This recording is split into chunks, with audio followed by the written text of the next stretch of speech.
자, 당시 기자회견에서 이제 서양호 구청장이 구의원들의 비리 의혹을 제기하는 게 여러 가지가 있었는데 그 중에서 핵심 사항이 두 가지입니다. 한 가지는 일단 먼저 한 가지부터 짚고 넘어가죠. 인사청탁인데 조용훈 의장 현재 이제 중구의회 의장이죠. 청소미화원 인사청탁을 했다는 것입니다.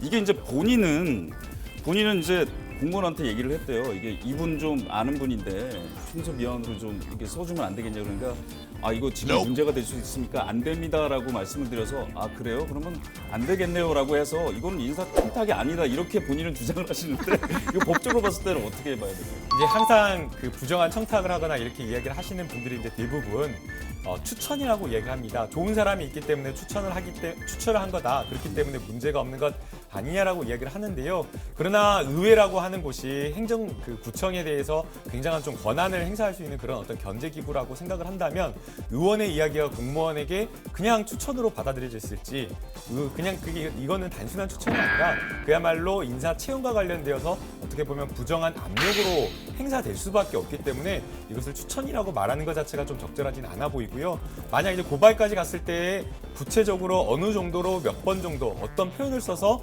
인사와 관련된 부분에 이야기를 했는지 여부가 형사 유무죄를 결정한다라고 할 것이지만 그러나 이거는 형사 유무죄를 떠나서 이 의원이 할 일로서는 굉장히 좀 부적절했다라고 평가를 하는 게 맞다라고 생각합니다. 저는 실제로 지방선거 끝나고 나면 그런 공공 일자리들이 사람이 바뀌기도 하고 또 더 채용하기도 하고 그렇게 되거든요. 그렇죠. 그런 그 일상에 대해서는 어떻게 해요? 그게 이제 잘못된 나쁜 관행이라고 생각이 되는데요.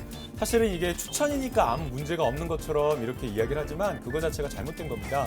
공채로 해가지고 공고를 내가지고 수십 명, 수백 명을 뽑는 자리가 있다라고 한다면 그 자리에 추천을 받는 사람과 추천을 받지 못하는 사람이 있다라고 한다면 추천받지 못하는 사람 입장에서는 이것 자체가 불공정한 경쟁이다라고 볼 수밖에 없는 것이고요. 그 다음에 공무원 입장에서 생각을 한다면 공정하게 자기들은 심사를 통해서 뽑으려고 한다고 하는데 갑자기 누군가가 추천을 한다라고 한다면 그것을 고려해야 될지 말아야 될지 이것을 고민하는 순간부터 이 사람이 하고자 하는 이 공정한 업무 자체가 이 공정한 채용 업무 자체가 방해를 받는 것이기 때문에 이러한 어떤 인사 추천이라고 이야기하는 것 자체가 포괄적으로 봤을 때에는 이 인사 청탁에 해당되어서 이건 근절돼야 될 잘못된 행동으로 보입니다. 그 서양구청장은 좀 더 말씀드리겠지만 이 건과 관련해서 청탁금지법으로 조용훈 의장을 지금 현재 고발한 상태로 알고 있고요.